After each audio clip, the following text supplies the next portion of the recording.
Hello viewers, আসসালামু আলাইকুম। চলে এলাম বরাবরের মতো আপনাদের মাঝে একটি বিল্ডিং এর ডিজাইন নিয়ে।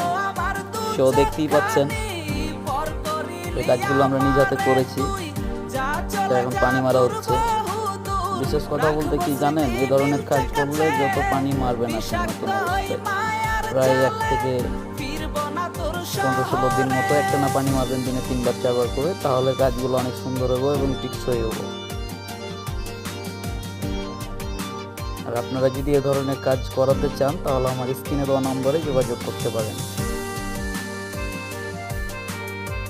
সিলিং ফুল, রুমের মর্নিং ইত্যাদি।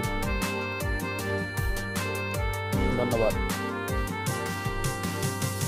ক্ষত হৃদয় আমার পুরে পুরে ছাই, চোখ বুজিয়া গেলে আমি এই